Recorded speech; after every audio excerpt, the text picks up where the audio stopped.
Halo, perkenalkan nama saya Rinda Huriyatlasana dari Program Studi Sastra Indonesia.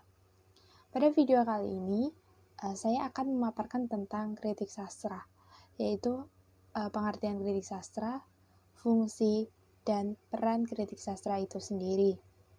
Oke, langsung saja mari kita mulai pada pembahasan yang pertama, yaitu apa sih kritik sastra itu? Pada awalnya, kritik sastra dipahami sebagai upaya penghakiman karya sastra dan tidak selamanya hidup. Mengapa? Karena nilai yang ditemukan memunculkan dua sisi, yaitu setuju dan tidak setuju.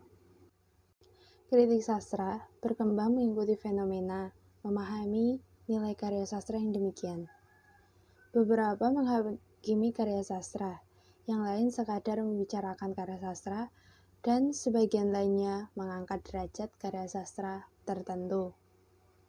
Kritik sastra akan bergantung pada masing-masing pembaca, tidak mengenal hukum, memiliki ketentuan mutlak, tetapi kreativitas kritis.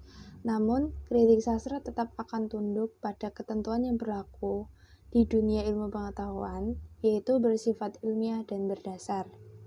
Berdasarkan Prihatmi dalam Asriningsari, kritik sastra berasal dari bahasa Yunani kuno krites, yang artinya seorang hakim. Sedangkan krinein berarti menghakimi. Kemudian, kriterion disebut sebagai dasar-dasar penghakiman, sedangkan kritikos adalah hakim kesusastraan. Dalam bahasa Indonesia sendiri, kata kritikos bergeser menjadi kritikus, kata kriterion menjadi kriteria, kemudian kata kritikus bergeser menjadi kritisi yang artinya orang yang melakukan kritik sastra. Kritik sastra merupakan bidang studi sastra yang membicarakan karya sastra secara langsung. Kritik terhadap sastra harus dilakukan oleh seseorang yang memiliki keahlian khusus untuk memudahkan pemahaman karya sastra, mengungkapkan kelebihan dan kekurangan, dan tidak hanya sekadar sebagai tindakan penghakiman terhadap karya sastra. Yang kedua adalah peran kritik sastra. Peran dapat diartikan sebagai adanya dampak dan akibat yang ditimbulkan pada pihak lain maupun suatu keadaan yang lain. Tanpa adanya kritik sastra, maka karya sastra tidak ada gunanya. Karena kritik sastra sangat berguna bagi karya sastra, pengarangnya, pembacanya, bahkan kritik sastra itu sendiri. Beberapa pendapat ahli tentang peran kritik sastra adalah sebagai berikut. Yang pertama, menjalankan disiplin pribadinya sebagai jawaban terhadap karya sastra tertentu.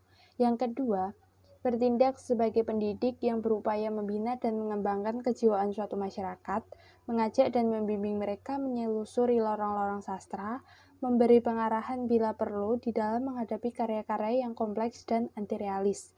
Yang terakhir, bertindak sebagai penghakim yang baik, yang dapat membangkitkan kesadaran serta menghidupkan suara hati nurani, pembina akal budi, ketajaman pikiran, dan kehalusan cita rasa. Kemudian yang terakhir adalah fungsi kritik sastra. Terdapat atau tidaknya fungsi kritik sastra menjadi tolok ukur ada dan tidaknya tanggung jawab seorang kritikus dalam menempatkan kritik sastra pada masyarakat luas dalam wujud apapun. Menurut Semi, kritik sastra yang dapat menjalankan fungsinya dengan baik adalah yang pertama, kritik sastra yang disusun atas dasar keinginan untuk memperbaiki mutu karya sastra dan mutu khalayak pembaca.